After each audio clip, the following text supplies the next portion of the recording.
I'm gonna choose here, I'm gonna start with the new composition. That's one thing I can do. You can't. It's not here. It's not here. Alright, so composition, new composition, or I create a new composition from there. So the composition is gonna be my movie, which is empty so far. So let's call it my first movie. And as a preset, I'm gonna choose PAL D1DV. The width is 720 and the height is 576 and the frame rate is 25. These are values that we're gonna use all the time. So you're not gonna use any other values unless it's required, but mainly these are the values that we're gonna use. And that's the time of the composition, which I can change later on. So for now, I'm gonna leave it set to 12 seconds and I'll press OK.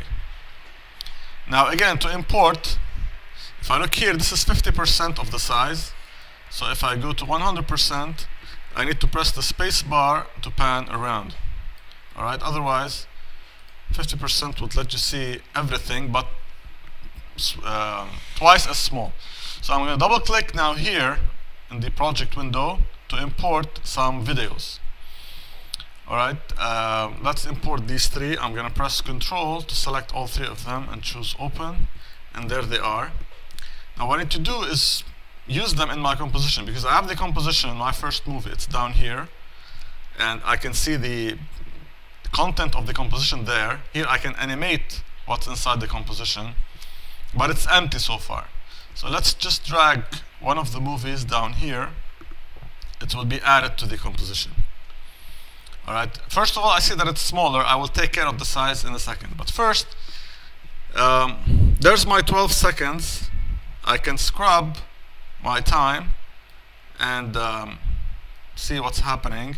I see that it's a bit slow. First of all, because I'm recording the video, and second, because of the full resolution.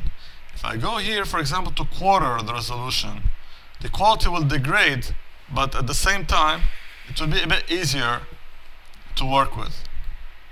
But of course, when you render, it's going to render at full quality. Let's go by half, for example. So the quality is not the size, it's actually the quality of the picture. If I want to preview this, I can rewind under time control and press play. Here it's going to give me the current frame rate it's playing at. It's around 15 frames per second, while it should be 25 frames per second. Alright, so this really depends on the speed of your machine. Let's set the quality to quarter and try to play it. It's more than 15, it's around 17. Right? It's a bit faster because I degraded the quality. Maybe if I wasn't recording this, it would be around 22, 23. But anyway, that's not the way to play it in real time, because it will very rarely play in real time in case you use the normal play. What I need to do actually is use the RAM preview, which will load the frames into RAM, the memory of the machine, of the computer, and once loaded, it will play in real time. Real time means the normal speed, not slowed down, not sped up. It's normal speed. So that's the RAM preview button. I click on it.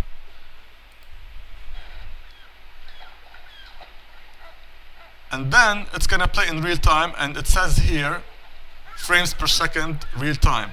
And I have 300 frames so far.